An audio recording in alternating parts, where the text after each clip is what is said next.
The early 1900s marked the end of the Progressive Era in the United States because of our decision to enter the First World War in 1917, which was followed by the Roaring Twenties.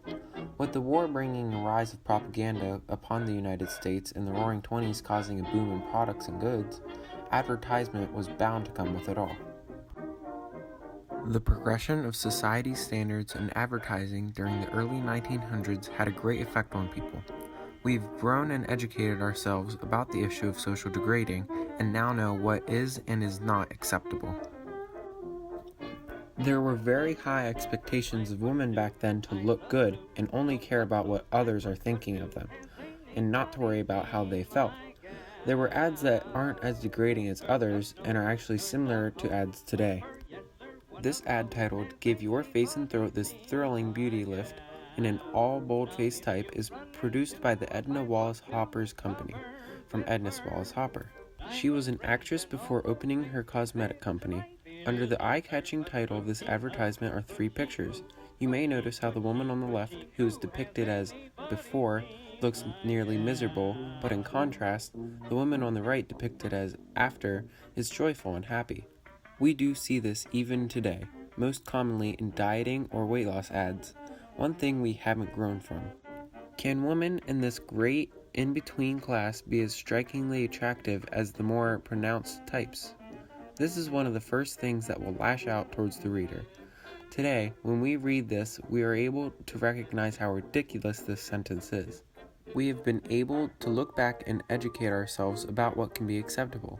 The very first sentence of the second paragraph tells the reader the greatest mistake you could make, if you belong to this medium class, is to emulate the pronounced types. This goes to show how these ads grabbed a hold of the minds of these women. This ad is promoting a hair product that is grabbing attention by saying, "the charm that kings admired." Just like many other ads, this ad is practically pulling this statement from thin air, yet it provokes women to buy it because of its title and the expectations that society set for them. This advertisement, titled "Don't Starve Your Hair," displays a woman at the top with lots of hair to grab the reader's attention. It continues by saying, "This is what French experts told me years ago. The result is hair that millions envy." This is one of the ads that was fed to women to grow their mentality that they had to look perfect for everyone else. African Americans were also heavily degraded during this time period. Very little companies ever included people of color into their advertisements, and if they did, it wasn't for the good. As I looked at ads from the early 1900s, there were lots of soap ads that depicted African Americans as dirty and told consumers that their soap could clean them. We all know that this would never fly to any extent in today's society. The introduction of the radio and television were later on, but brought about more possibilities.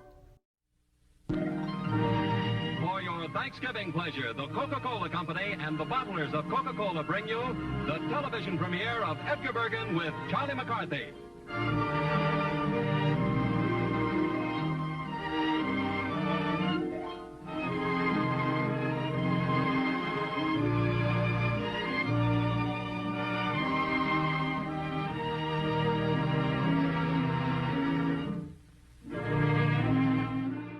That was the very first video advertisement produced by Coca-Cola.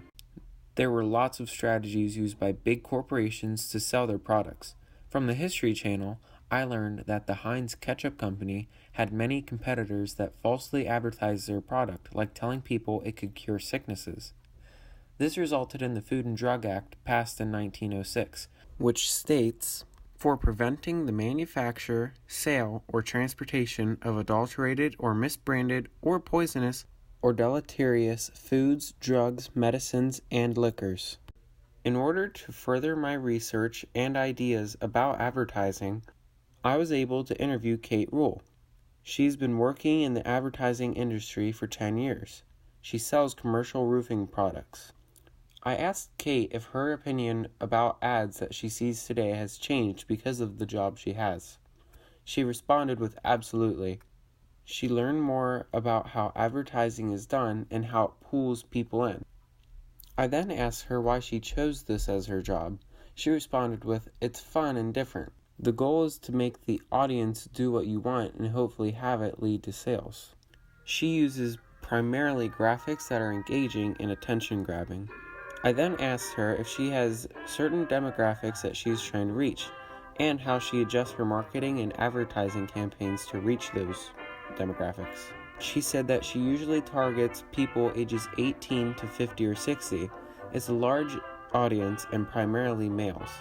Using digital advertising is usually for targeting the younger side of the audience. There are different graphics used to aim for these certain age groups. There is also print publication as well, but generally they cover all bases.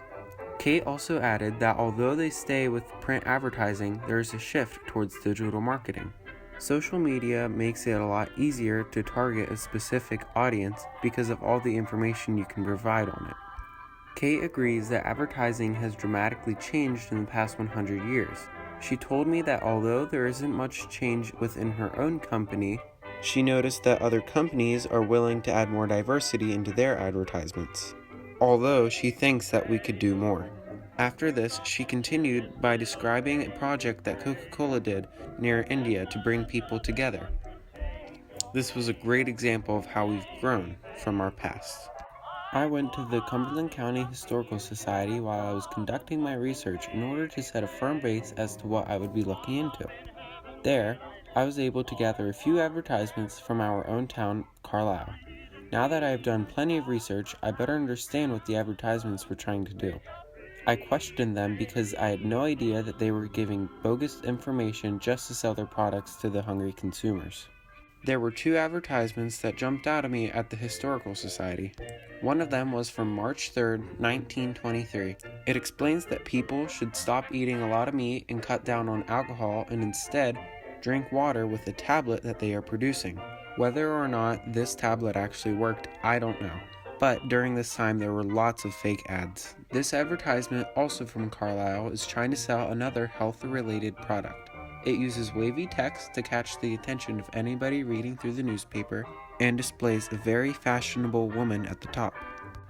In conclusion, as I've said before, there were ads that degraded women and African Americans and as a whole tricked everyone into believing lies just for money. We as a society have made great strides to escape such an oppressive place by looking back and acknowledging such a wry time. Although we have done well at doing this, it has really only been applied in some areas lightly.